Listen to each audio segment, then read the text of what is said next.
excited to show you them all one by one. I did remove some balance. So these are no filter, no water change, and it's looking beautiful. Yeah, looking beautiful. Welcome to this vlog where we're going to take a look at each of my scapes, all 6 of them, and excited to show you them all one by one. This is a kind of pre-maintenance vlog, so I'll be maintaining these tanks on Friday. So this is the smallest of them all. This is the joint smallest. This is the Tropical Aqua Cube. You can see a link to the latest video featuring this in the description. And it's looking beautiful. At the moment, I can only just see one shrimp. Oh no, there's a baby. You can just see it now on the left. So you can see the evaporation. Let's just get a wider angle. You can see the evaporation here. Leaving the hard water mark. This is one of the downsides to a rimless tank. And you can see some of the soil has migrated to the front there.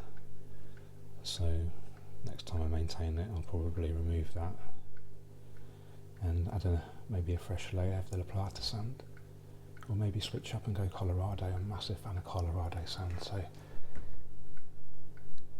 shrimp's looking great. So speaking of Colorado sand, I haven't touched this since I did the sand swap, substrate swap, so I'll leave a link to that video in the description. Thanks for all the lovely feedback on that video in particular. And you can see it is looking lovely. Now, I did remove some balance from here to give to my new friend for his scape. I actually like the gap. Hi Emma.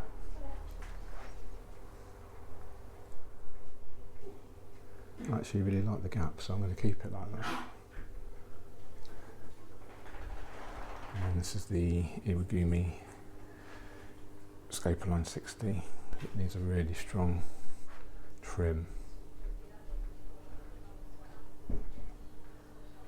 as you can see, so that'll be fun. It's a very fast grower, and maybe switch it up for something more low maintenance. Let me know what you think in the comments, and what fish would you put in here, bearing in mind it's rimless and quite open.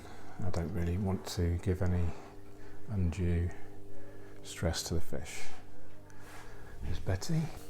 What's going on? Yeah, so they're just looking really lovely, and I've got minor algae in both of them, but that's okay. I've talked about algae enough. I don't need to talk about algae in this video. Say no more. Recently added the back light here, and I think that really looks really nice. And that was donated by the Light Ground for Ty Streetman's book project, I believe. We do have some snails, which I don't mind. They serve a purpose. Just don't look very pretty, but I'm starting to enjoy them. And this is home to actually a mix of red and yellow shrimp, which isn't normally the done thing with shrimp, because we don't really want to necessarily crossbreed, but I'm okay. I'm not going to be selling them, or it's not really not doing it for any purpose other than just enjoying my own hobby and sharing it with you guys. So yeah, the Scaper lines are both lit with WEO Slim 60s. These are sadly no longer available, so I am going to be using this soon. I borrowed this off Dave from Aquarium Gardens. This is a high-end 60cm light unit from Life Aqua, so the Prime Pro 600EX, so I'll be using that. We'll be using a new PAR meter from Senai to do some light testing. So every time I try a new light out, I'm going to take some readings and yeah, just have fun getting a bit more technical, especially with lighting. I think it's an interesting topic. I think Betty wants to play. Yeah, so yeah, bookshelf up here. I don't think I've talked you through this, but there's my book, the book that started it all for me here. A great book from Chris Castleman here. I've got a book about God, a book about spiritual awakening without religion, you know. And then this is actually Ty's book, but fantastic meditations by Marcus Aurelius. So I've listened to the audio book, but I haven't actually read it. So let's go through to the Bio-orb. Bio-orb air, looking absolutely lovely and really, really low maintenance. I've only had to fill the reservoir up with special distilled water.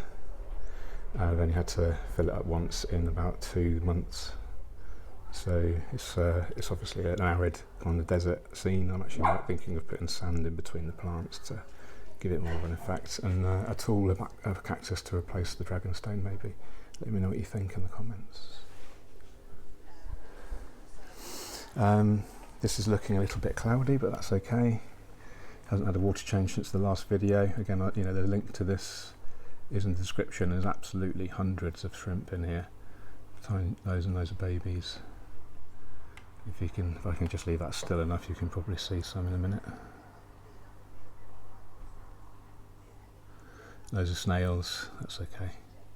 So these are no filter, no water change, and real joy to live with, really easy, and I really recommend trying this out for yourselves, this style of fish keeping, and it's been a game changer for me. It's really opened my mind up to a new approach, which is cool. And finally, last but not least, the cichlid tank here.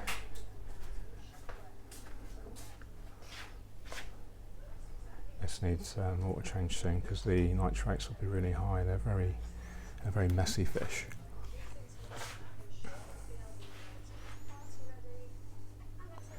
Two massive filters on here. I've got two Biomaster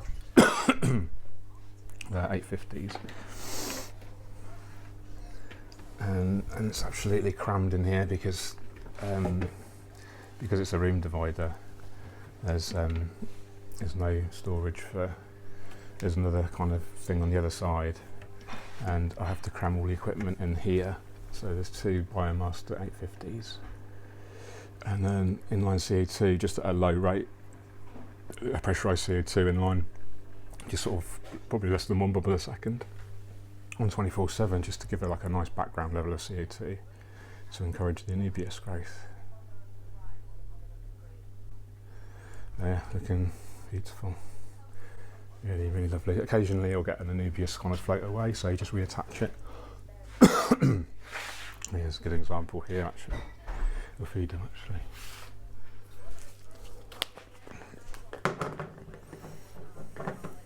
So of course there are videos for all these tanks on my channel somewhere, so feel free to look at those if you wish.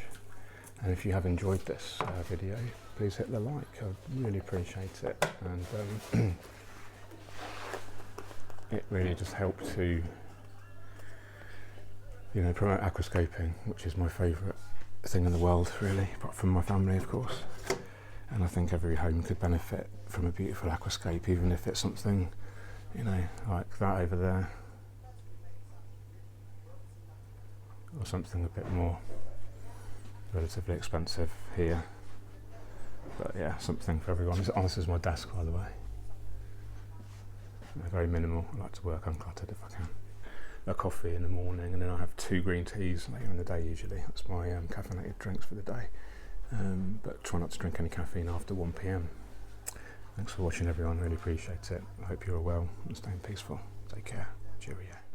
So one of the things I have to do when I get back from a shoot is charge everything up as soon as I get home.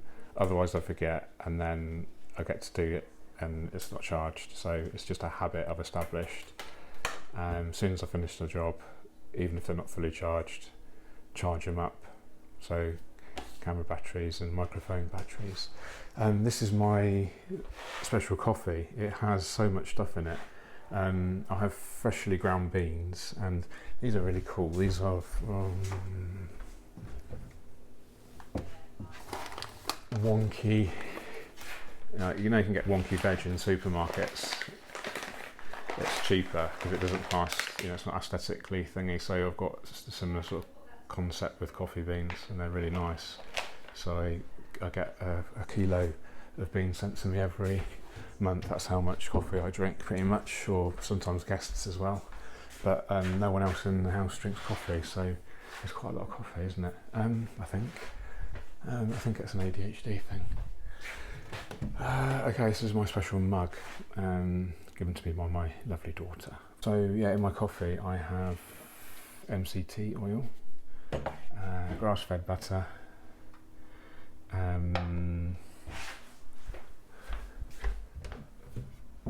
collagen protein, just 10 grams, a spoonful of lion's mane mushroom powder, it's really good for your brain, 5 grams of creatine monohydrate, which is good for your brain and your body and muscles, and 10 grams of bio-fibre, which is a prebiotic inulin, basically fibre. So that's my breakfast. I have that coffee. I have 4 shots and a bit ground in here, and then brewed in here, and then all blended together to make this. And it is just like a superfood.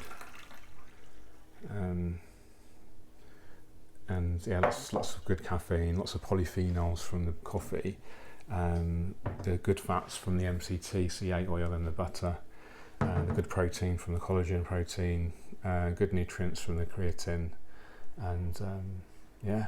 And then I've just got, at the moment, I'm just supplementing zinc and vitamin B complex, basically, with extra niacin, which is good for combining with the lion's mane mushroom. Some studies are showing that's really effective for brain health. So cheers.